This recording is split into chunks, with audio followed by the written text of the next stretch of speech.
Hello,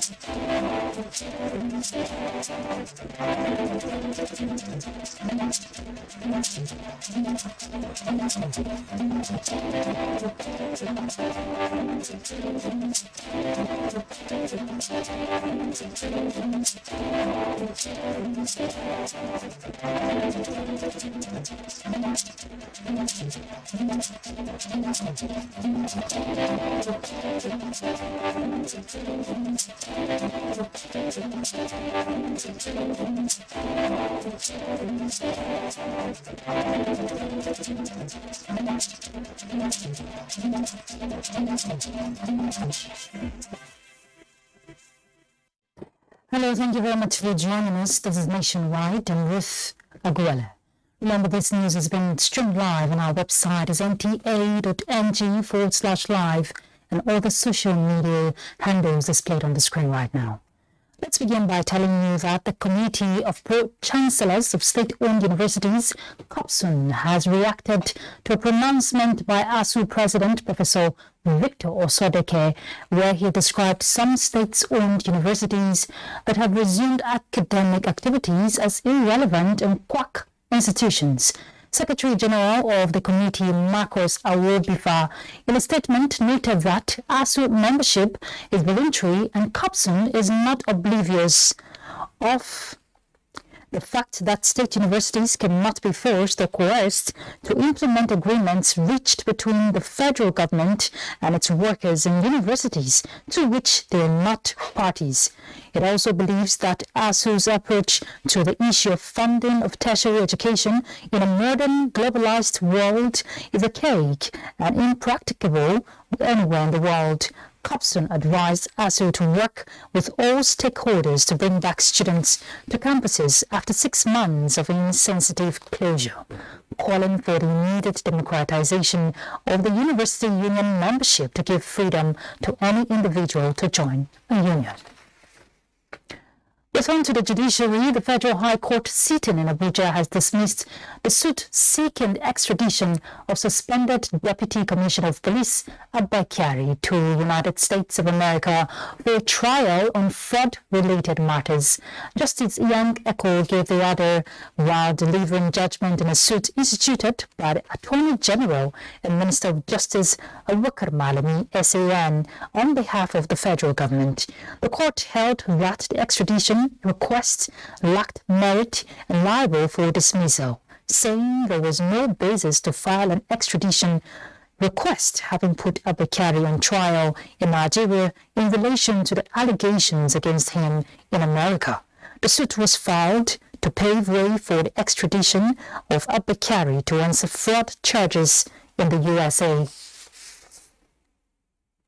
Returning to other issues, the Japan External Trade Organization, the Japan International Cooperation Agency, and the United Nations Development Programme, plus the United Nations Industrial Development Organization, have launched a new partnership to enhance trade and investment between Japanese and African private sector businesses. This comes on the margin of the 8th Tokyo International Conference on African Development in Tunis, Tunisia. Justin Ben Unyi will give us the details now. Supporting Africa in becoming an increasingly important business partner is said to be essential for sustainable development at a time when foreign direct investment in 2021 reached a record $83 billion. A 2.1-fold increase from about $39 billion in 2020. And now, Chairman and CEO of JETRO says the expanded partnership between 4 key partners, JICA, UNDP, and UNIDO, will enable them to enhance their contribution to Africa's sustainable development path. As a global leader in information and digital technologies, the partners agreed to work together to strengthen links between small and medium enterprises in Africa with Japanese technologies and business know-how. Other areas of cooperation include regular dialogues, consultations, and joint communications, as well as advocacy activities. For the UNDP, to strengthen economic recovery, a swift and adequate response is required, including an urgent scale-up in dynamic and innovative partnerships for Africa's development. UNIDO says it is eager to join forces with 3 strong and committed partners at a time when Africa, like all countries in the world, need to urgently rethink their industrialization approach towards greener and more inclusive growth at a time of growing climate and economic shocks. Meanwhile, in bringing together specialized organizations in the fields of development, cooperation, investment and trade, as well as industrialization, this new collaboration builds on the achievements of the tripartite partnership between JICA, JETRO and UNDP, which was signed at TICAD 7 in Yokohama, Japan in 2019. Justin Damungi, NTA News. With the expansion of security cooperation between Africa and Japan within the framework of new approach for peace and stability, Nigeria and other African countries will benefit from Japanese technology towards eliminating insurgency.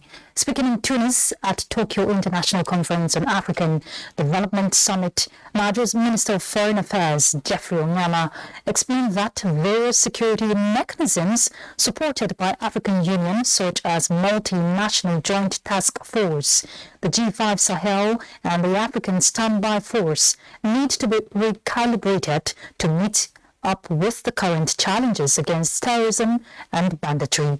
Onyema believes that the TICAD partnership is another platform for engagement in addressing global problems in health, climate change and economy, and also assured of Nigeria's full support for the objectives of the summit and other multilateral forums.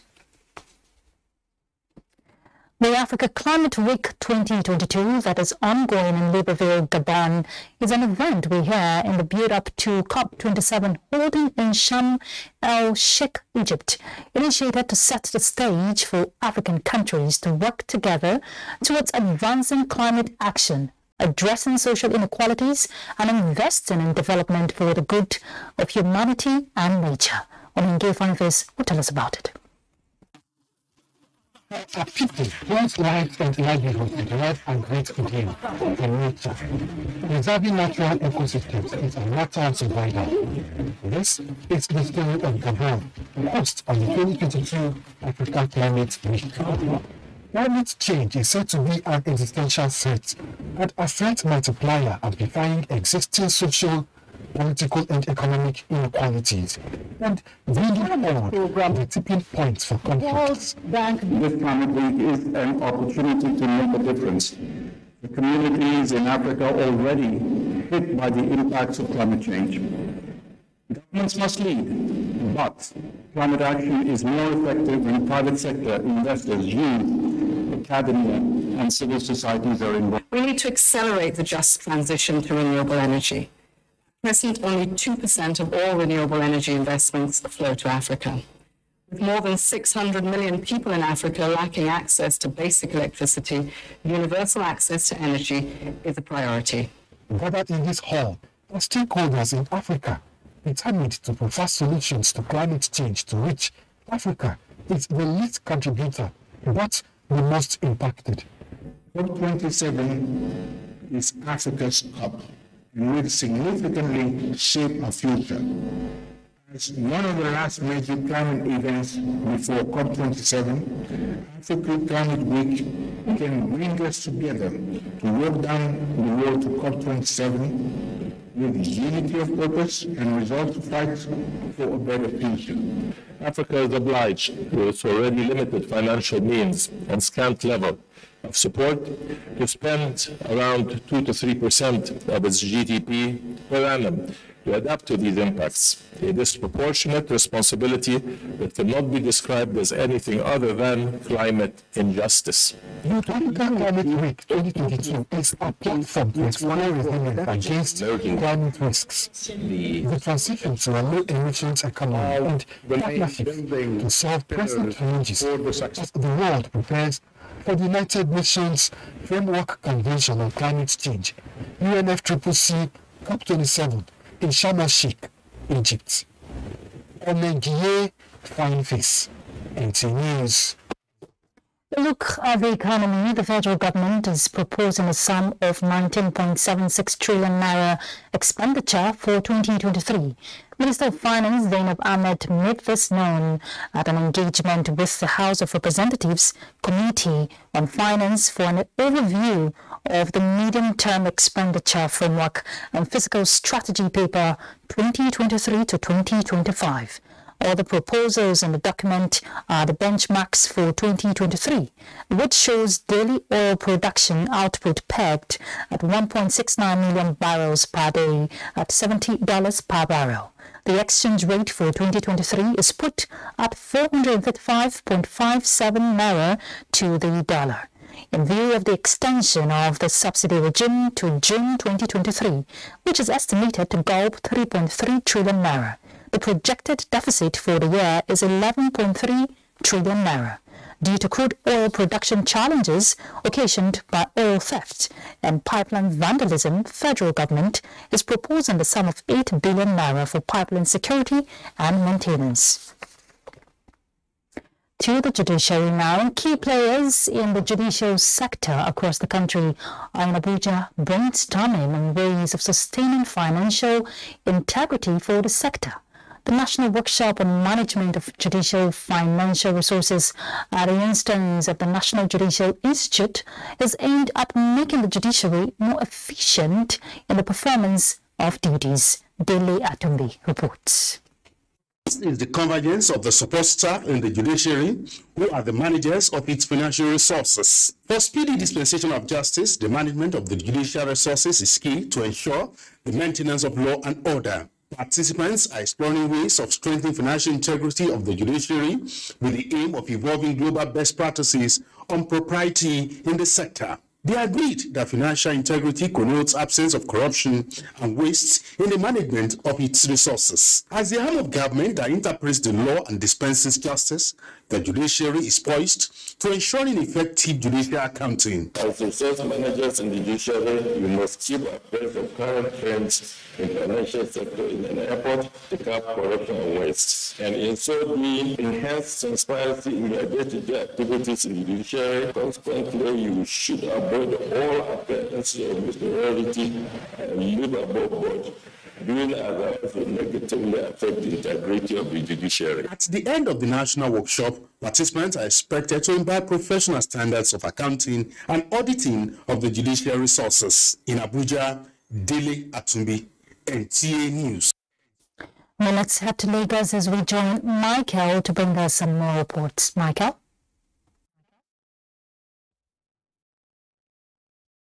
Thank you, Ruth.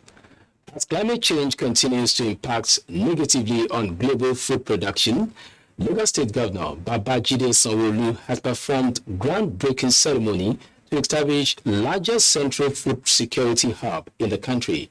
Musa Tolat reports that the project targeted at boosting agricultural food value chain is sited in Epe, Lagos State.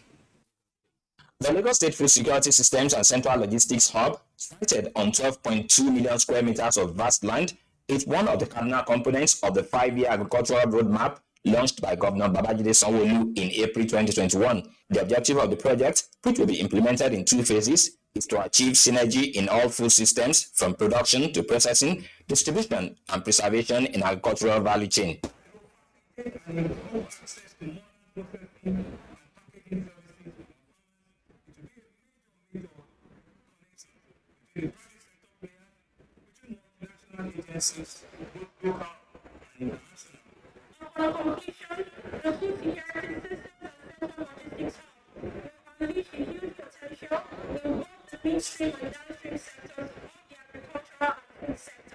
When completed, the Central Food Hub is designed to provide storage facilities for more than 1,000 truckloads of farm produce per day, create wealth for more than 5 million people, feed more than 10 million Lagos residents, and guarantee steady food supplies for at least 90 days. The development of the all-important food hub is a collaboration between the Lagos State government and the private sector through a design, build, finance, operate, and transfer model. Addressing the issue of enhancing security is also addressing the issue of food safety. Actually suffered the issue of loss of produce. With this grand opening of this ceremony, we have a market where we push our produce to. We have a clustered market where we can offtake our produce. What we are seeing here today will bring more development into this area, especially the economic value of this vicinity. The project is targeted at enhancing the level of self-sufficiency in food production in the state from the current 18% to 40%. In Lagos, Musa Toliat, NTA News. Following the rising insecurity in the country, the Chief of Defense Staff, General Lucky Rabo, said the military is working on upgrading the intelligence management procedures of the defense and security sector in order to strengthen the overall security architecture in the country. The Chief of Defense Staff stated this while delivering a lecture at the Nigerian Institute of International Affairs, Lagos, on the topic Contemporary Security Environment and National Development Efforts of the Armed Forces in Nigeria. Hingino John Adams reports. Nigeria in recent times has witnessed an unexpected level of insecurity. No wonder, national security has become an issue for government. The Armed Forces of Nigeria, on its part, is working round the clock to implement several new strategies that will bring about an end to various security challenges in the country. Highlighting the efforts of the Armed Forces of Nigeria in improving the contemporary security environment towards enhancing national development, Chief of Defense Staff, General Lucky Irabo, enumerated bold military actions against threats, jointness, interagency cooperation, and increased emphasis on non-kinetic operations as solutions to addressing security challenges being experienced. It's not just looking at the kinetic aspect of this operation. For us to be able to succeed in each of these operations, and link is with other non-military line of operation, even though championed by some of our staff in the field. Other speakers agreed that the issue of security should not be left to the military alone, as it is the concern of everybody. What I took away from the lecture is that we should look at our security challenges as a collective responsibility, which all Nigerians must take seriously. Countries have had border control authorities and so on. That's possibly something that we want to consider. But we need to capacitate the immigration, the customs, the police, and the specialized arms and units of these forces that, are related to border control. The lecture, organized by the Nigerian Institute of International Affairs, is part of efforts in addressing the security challenges confronting the nation. In Lagos, Hingino John Adams, NTA News. Do not forget to follow this news broadcast live on our website at nta.ng/live and on our other social media handles displayed on your screen for updates. Time for some messages, and when we return, Nationwide continues from our Kaduna Network Center, where Amina is standing by.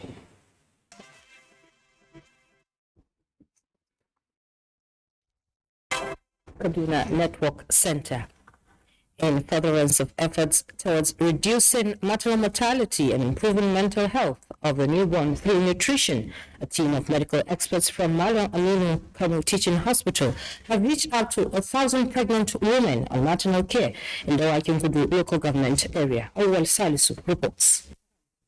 Nigeria, like many other developing countries, is beset with large burden of maternal mortality, which is attributed to many factors, among them ignorance and poor or non-access to prompt and effective medical care. In Nigeria, our maternal mortality is about 546 per 100,000. This means that out of every 100,000 women that are given birth, 556 die. Gathered here are pregnant women drawn from Dawakin-Kudu and Warawa local government areas of Kano State, attended to by medical experts, explaining to them basic skills of pre- and postnatal care towards ensuring safe motherhood. The enlightenment is just about preventing maternal mortality, preventing maternal and childhood mortality. So we came with a team of doctors and nurses and midwives. So we gave health education to women on how to take care of themselves, and on how to prevent maternal mortality, and how to identify danger signs of pregnancy so that they can report to the hospital within the shortest possible time. Nutrition, they emphasized, is key to both physical and mental health of every child, which is needed right from conception. Member representing Dawaki Kudu and Wara Federal Constituency, Mustafa Bala Dawaki, who facilitated the program, also donated self-delivery kits to each of the pregnant women at the event. He further urged them to utilize and extend the knowledge acquired towards achieving a broader, healthy society. In Kano, Awal Salisu, NTA News. New approaches to military training by the Nigerian Defense Academy and other training institutions are yielding positive results at various theater of operations against terrorism in Nigeria. Director General Defense Research and Development Bureau Major General Godwin Umelu gave the testimony at the Inter-Battalion Cadets Shooting Competition of the Nigerian Defense Academy, Kaduna. Sima Rugachukun tells us more. 69 regular cadets Army of the Nigerian Defense Academy demonstrating competence and result-oriented skills in firing, stress and physical efforts.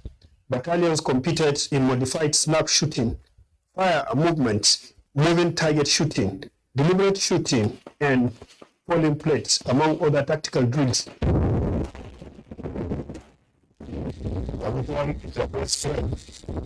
The competition is deliberately organized to test ability of the cadets in confronting enemy in war situation. We are very, very confident that with the crop of officers we are turning out now from the academy, we can go to sleep in the nearest future. Mogadishu Battalion came first with 1,336 points, followed by Burma Battalion, who scored 1,206 points, and Dalit Battalion came third with 1,129 points, while Abyssinia Battalion scored 1,088 points to emerge fourth in the shooting competition. Nigerian Defense Academy Cadets Brigade Third Quarter Inter-Battalion Shooting Competition for Army Cadets of 69 regular course designed to equip graduating cadets of the Defense Academy with new skills and competence for the task ahead after their presidential commissioning.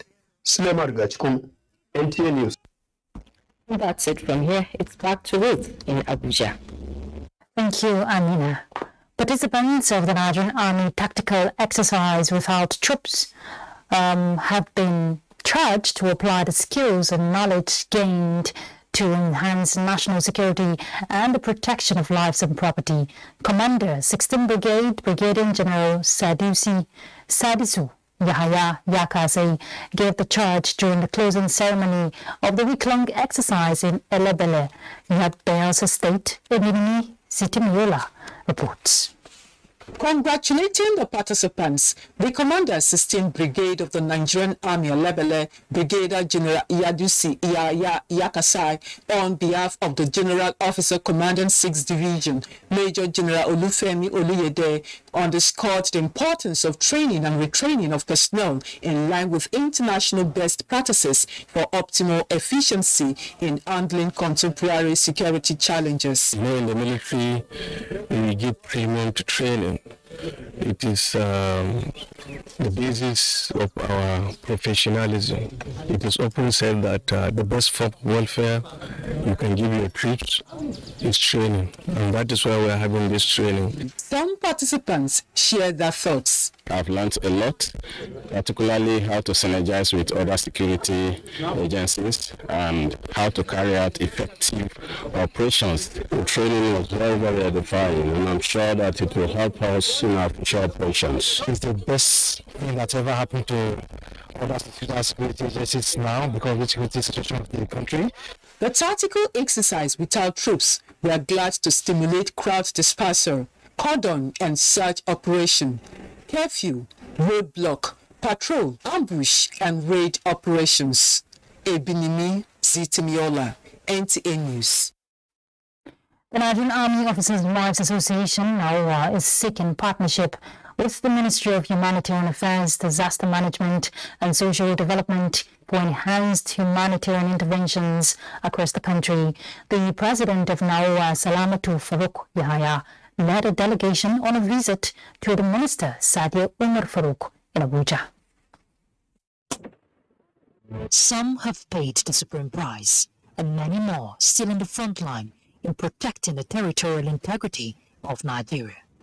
While these soldiers battle to keep peace in the country, their wives, on the other hand, are making efforts to aid humanitarian interventions for victims affected by insurgency. The Nigerian Army Officers' Wives Association, NAOA, have come on a visit to seek partnership with the Ministry of Humanitarian Affairs, Disaster Management and Social Development to provide more support to vulnerable groups across the country. There has been a number of persons, especially in disabilities-based hospitals, and also especially leadership areas.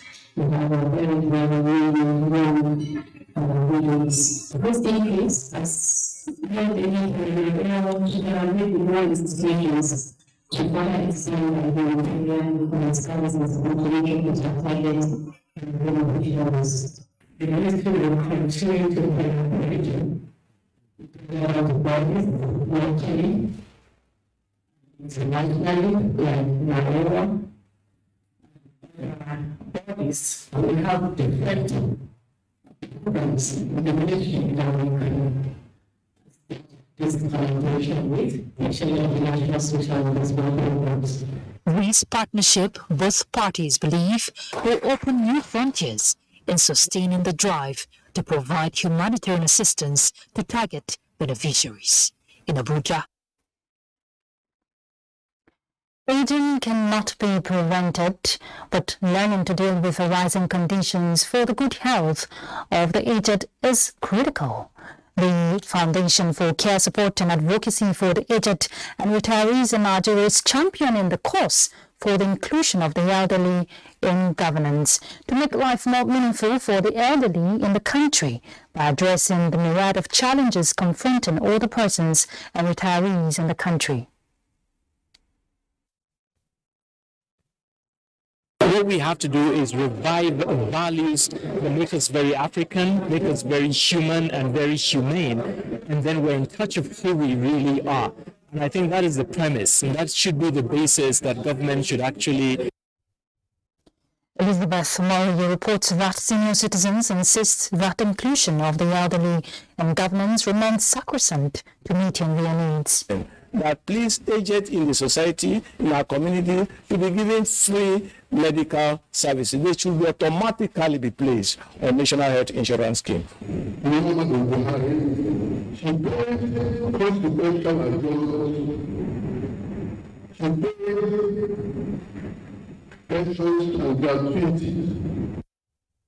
The health of the elderly in society, they unanimously agreed, should not be compromised at all levels. The National Commission for Persons with Disabilities is making renewed commitments to ensure access to justice for persons with disabilities in Nigeria. Executive Secretary of the Commission disclosed efforts towards greater inclusiveness for persons with disabilities in Nigeria. Ekene Ndulwe reports. They are constrained by physical conditions from performing certain activities. But Nigeria's commitment at the 2018 Global Disability Summit brought hope their way. Prohibition Against Discrimination of Persons with Disabilities Act and the establishment of National Commission for Persons with Disabilities are all fallouts from that commitment.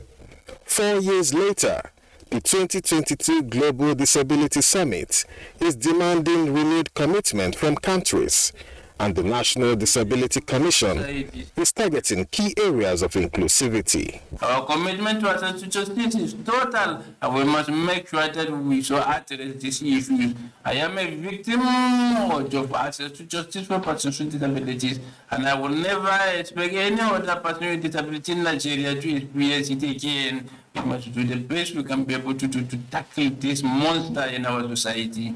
There is no doubt that persons with disabilities have made Nigeria proud in sports, and the National Strategic Plan of the Commission is targeting to enhance their performance in this sector.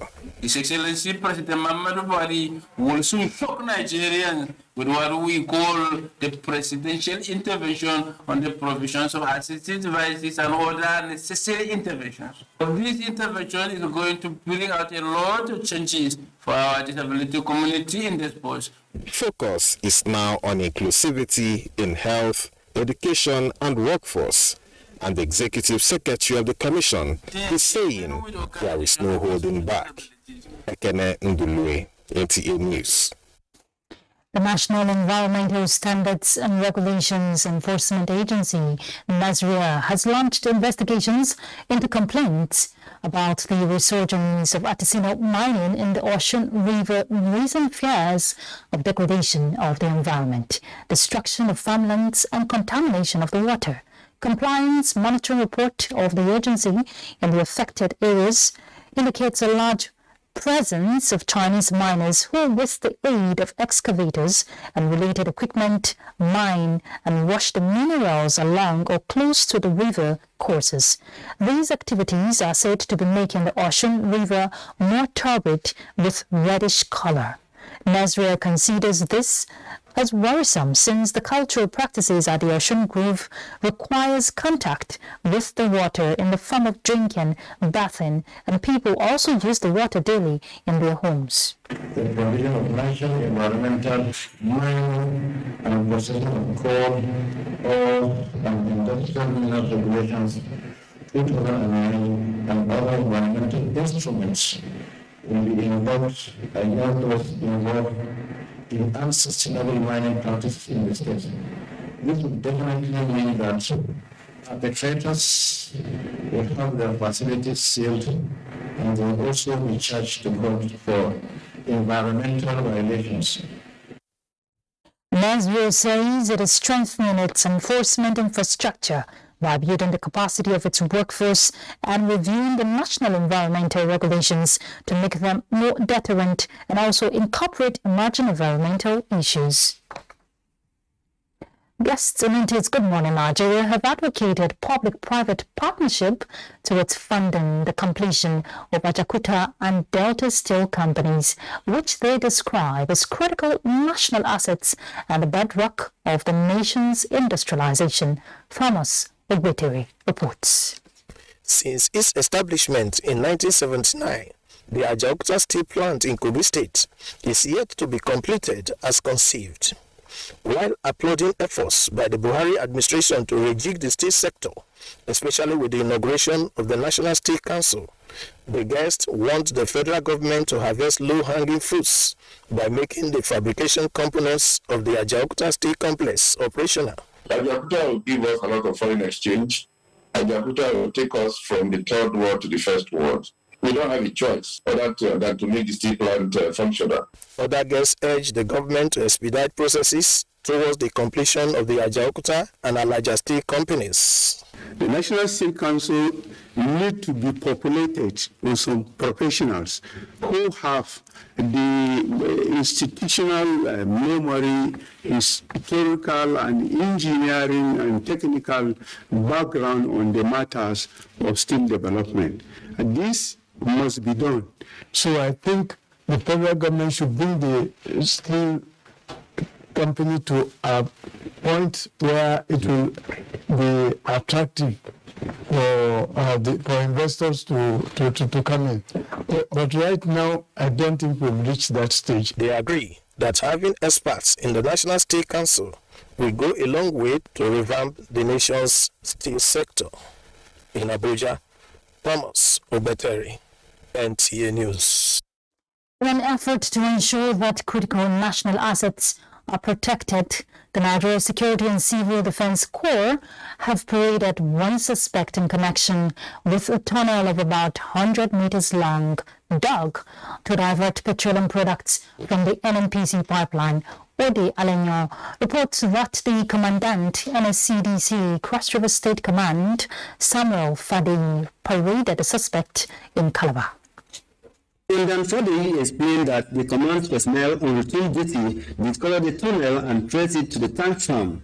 Apparently, we still know whether the capability or not of the corporate entity itself. And because it's more nobody is there but them, I think they permitted this activity. He urged those who have chosen to thwart the efforts of government by destroying national assets to desist forthwith, as there will be no hiding place for them. Intelligence have been increased with regards to that, and civil defense being a grassroots security agency, we live among the people. You will see that over the months, we have been recording successes. One of the suspects, who is a security guard attached to the Latije Nigerian Limited, confirmed that two men, one of whom was on army uniform, came and promised him a huge sum of money for him to allow them carry out the illegal activity.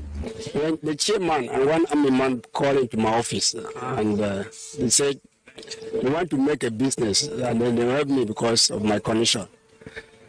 I said, what type of business? He said, they are going to dig this thing. Some of the tools used for the digging of the tunnel and pipes suspected to be used for the diversion of petroleum products from the NNPC pipeline were displayed. In Calabar, Ode Alenyo, NTA News. We'll take another stop, this time Maiduguri, as we join Abubakar.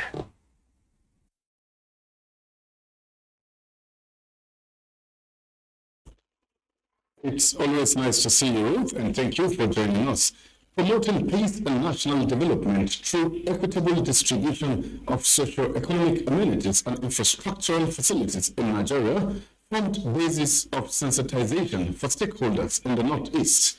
Organized by Federal Character Commission, the event drew participants from the northeastern states to Musa Usman Conference Hall, Maiduguri. Pauline Kujevana will now bring us more details. As part of responsibilities of the Federal Character Commission, informed this sensitization workshop to bring up workable statistics and strategy in line with the consent of the presidency in order to enhance equitable distribution of socio-economic and infrastructural facilities in Nigeria, a development the participants are pleased with. People in the state are being geared towards understanding, knowing what self-sufficiency is all about. We really appreciate the effort of the Federal Character Commission. Borno State Governor Professor Babagana Umar Zulu strengthened synergy with the Commission to sustain the resilience built by the people of the region and improve their lots in the post-insurgency recovery plans.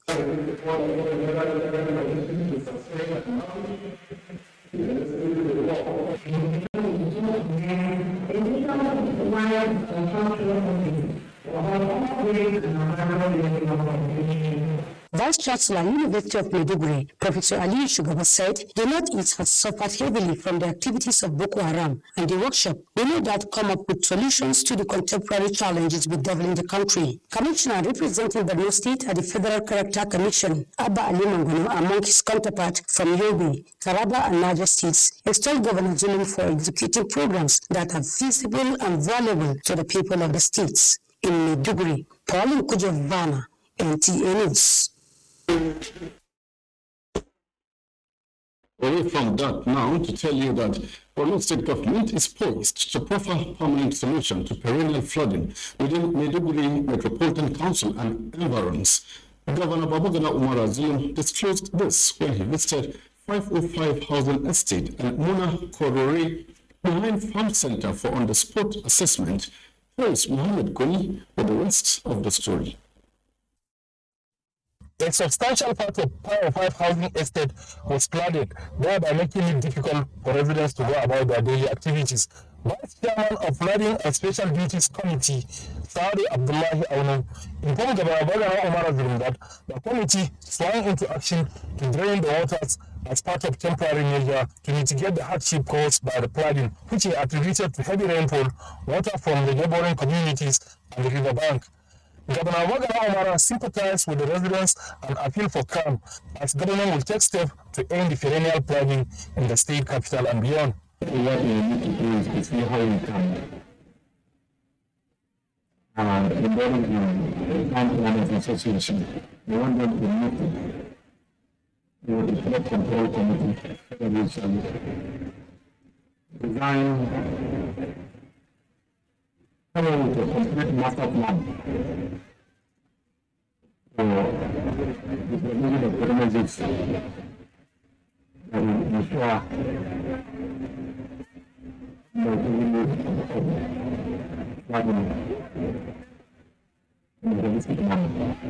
Governor Zulum, who also drove through the affected areas, lamented that some structures were built on waterways, thereby compounding the menace. The governor, who also assessed flooded area, Grand Farm Center, expressed need to make huge budget and involve service of experts to work with the committee to address flooding in the metropolis and environs. In Maiduguri, Muhammad Goni, NTA News. If you're just joining us, you are on to Nationwide on the Nigerian Television Authority. Let us at this point take another break, but Ruth in Abuja will be back with another set of stories for us shortly. Welcome back. The Director General of the Nigerian Copyright Commission, Dr. John Asian, has urged the National Library of Nigeria and other libraries in the country to always respect the copyright of authors and operate in line with global best practices. He made the call while playing host to the National Librarian and CEO of the National Library of Nigeria, Professor Chinwe Veronica Anunobi, in Abuja. He noted that while the digitization of library materials may be necessary to preserve them, the copyright in such works must always be respected so as to insulate the library from copyright claims by authors and attract support from serious partners, as the NCC was ready to partner the National Library on achieving this. Both chief executives agreed on the need for both agencies to collaborate towards sustainable growth of the reading culture in Nigeria. Ondo State government says there is no policy or law in the state that forbids anyone in the service of the government, including teachers, from enrolling their words in any school, contrary to the news making the rounds that it is an offence for teachers to enroll their words in private schools. A statement signed by the Chief Press Secretary to the Governor, Richard Olatunde, says Ondo State government under Akeredolu's watch has made huge investments in the education sector. Therefore, teachers in public schools were urged on moral grounds to enroll their words in public schools for confidence building, as this will subsequently increase enrollment and further encourage government to embark on more upgrade of public schools. It stresses that Governor Oluwarotimi Akeredolu will continue to prioritize education and develop it in the overall interest of the people of the state. The National Primary Health Care Development Agency, in partnership with the Taraba State Government, has engaged the services of the recruited volunteer community health influencers to provide health care services to rural areas in the state. The integration exercise is aimed at taking health care service to women and children in the rural communities. Mohammed Sambo reports. Health influencers, promoters and services program chiefs of the federal government was aimed at meeting up with the healthcare need of women and children in the rural areas across the country. The integration of the recruited volunteer workers known as chiefs agents will go a long way in complementing the Taraba State government effort in providing quality healthcare services to its populace. We are on the process of now ensuring that the government is just integrated through the commoditization of BCM networks to be transited into cheap agents that will serve the purpose of driving the healthcare across rural areas of the state. Executive Director, National Primary Healthcare Development Agency, represented by the Principal Advisor, CHIPS Program, stressed the need of strengthening community health component for effective service delivery. We are very happy that things are really The delegation of the National Primary Healthcare Development Agency visited the Commissioner of Health Taraba State, Dr. Innocent Vakai, to hint him on policy objectives of the program. The engagement exercise was witnessed by the representative of the UNICEF and World Health Organization. In Jalingo, Mohammed Sambo, NTA. The continuous downpour, which lasted several days, has destroyed public and private utilities in Makurdi, the Benue state capital. Moses Ajao Ode will tell us more. Downpour in Makurdi metropolis rendered many families homeless as their houses were submerged in water. Areas flooded due to the torrential rain includes Achusa, Lima, Idie Village, Naka Road, and George's Quarters Extension. Also, major streets in Makurdi town have been cut off due to the heavy rain. Few days ago, this place was a dry land, but as you can see now, the situation is now different, as some of the residents are finding it difficult to access their homes. That time, the water day around that side.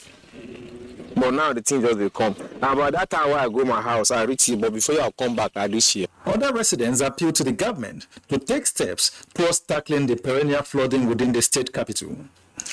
I think government should come and build the gutters for us, and then build the road also. So maybe it will help us again. I'm expecting at least they should help us. They should do something about it. Maybe the gutters. Because this one is very, very bad. I remember when I was going to school, I fell. We can't leave our houses now. Where do we want to go and stay? The Nigerian Meteorological Agency, the National Inland Waterways Authority, NIWA, as well as the Benue State Emergency Management Agency, SEMA, have continued to send early warning signals to people living around flood-prone areas, especially the banks of the River Benue, to evacuate to several places as the water level keeps rising. In Makurdi, Moses Ajao Ode, NTA News. Well, let's bring you a sports update. Must participate in 5 championships. So one of them is coming up in December in Colombia, and we are prepared for it. We are preparing for it. Hopefully, the time will come and we'll go there and start our journey. Nigerian weightlifters won 2 gold, 1 silver, and 3 bronze. Meanwhile, Team Paul are the winners of the Lady Life Camp Volleyball Club Lady Captain Cup Championship, concluded in Abuja. Team Paul, in a game of 3, beat Team Obiora by 2 sets to 1, 15-12, 20-25, 15-10 to win the championship. The match was not an easy one. It was tough, but at the end of the day, we are the winning team. All the girls were impressive. They played out their best. They were so outstanding in the game. So we have more than enough hands. In football, Spain clinched the FIFA Under-20 Women's World Cup 2022 trophy after beating Japan 3-1 in a thrilling final in Costa Rica early on Monday. That's Nationwide. Thank you very much for your time. Remember, the fight against rape and vapors cannot be complete without your support. Ruth Aguele, have a very good evening.